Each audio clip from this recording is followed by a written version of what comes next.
ഇവിടെ ഗവർണറും മുഖ്യമന്ത്രിയും തമ്മിലുള്ള അന്തർധാരയെല്ലാം നമുക്കറിയാവുന്നതാണ്. സർ, ഗവർണറും മുഖ്യമന്ത്രിയും തമ്മിൽ ചക്കിക്കൊത്ത ചങ്കരൻ കളിക്കുകയാണ് ഇവിടെ ഒരു കാലത്ത് VS-ഉം പിണറായിയും സ്റ്റേജിലിരിക്കുന്നത് പോലെയാണ്. VS സ്റ്റേജിലിരിക്കുമ്പോൾ അല്ലെങ്കിൽ പിണറായി സ്റ്റേജിലിരിക്കുമ്പോൾ പരസ്പരം നോക്കില്ല. നമ്മൾ ഇവിടെ കണ്ടില്ലേ, ബക്കറ്റിലെ വെള്ളത്തിൻ്റെ കഥയൊക്കെ നമ്മൾ കേട്ടിട്ടില്ലേ?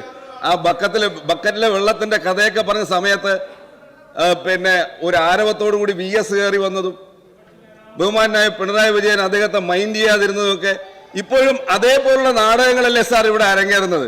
ഗവർണർ വരുമ്പോൾ മുഖ്യമന്ത്രി നോക്കുന്നില്ല, മുഖ്യമന്ത്രി വരുമ്പോൾ ഗവർണർ നോക്കുന്നില്ല. ഈ നിലയിലുള്ള ഈ ചക്കിക്കൊത്ത ചങ്കരനാണ് ഇവർ രണ്ടുപേരും ഒരു നാണയത്തിന്റെ ഇരുവശങ്ങളാണ്. ഞങ്ങൾ രണ്ടുപേരെയും ശക്തമായി എതിർക്കുക തന്നെ ചെയ്യും സാർ. സാർ, ഈ 2 മിനിറ്റ് പ്രസംഗത്തിന് 20 മിനിറ്റ് നന്ദി പ്രമേയം ബഹുമാനായ ശ്രീ ചന്ദ്രശേഖരനെ കൊണ്ട് പറയിപ്പിക്കേണ്ട വല്ല കാര്യം ഉണ്ടായിരുന്നു? 2 മിനിറ്റ് അദ്ദേഹം തന്നെ പറഞ്ഞത് നന്ദി ആരോട് ഞാൻ ചൊല്ലേണ്ടതെന്ന്. പിന്നെ എങ്ങനെയാണ് സാർ നിങ്ങൾ ഈ നന്ദി പ്രമേയത്തെ പിന്തുണച്ചുകൊണ്ട് നിങ്ങൾക്ക് സംസാരിക്കാൻ കഴിയും? സാർ, 101 തവണയാണ് ഗവർണറെ കൊണ്ട് എന്റെ സർക്കാർ എന്ന് പറയിക്കാൻ നിങ്ങൾ ശ്രമിച്ചത്. പക്ഷെ ഗവർണറാകട്ടെ അദ്ദേഹം എന്റെ സർക്കാർ എന്നുള്ള പാരഗ്രാഫ് ഇല്ലാത്ത ഒരു പാരഗ്രാഫ് വായിച്ചിട്ട് അയാൾ പോവുകയും ചെയ്തു.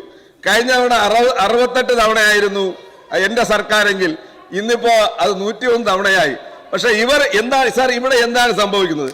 കേരളത്തിലെ ഇടതുപക്ഷ മുന്നണി ഗവൺമെന്റിനെതിരായി അവരുടെ അഴിമതിക്കും വിലക്കയറ്റത്തിനുമെതിരായി ജനരോഷം അതിരൂക്ഷമായി വരുന്ന സന്ദർഭം, ആ സന്ദർഭത്തിൽ ജനശ്രദ്ധ തിരിക്കുന്നതിന് വേണ്ടിയിട്ടാണ് ഗവർണറും ഈ സർക്കാരും തമ്മിലുള്ള ഈ നാടകങ്ങൾ ഇവിടെ നടക്കുന്നത്.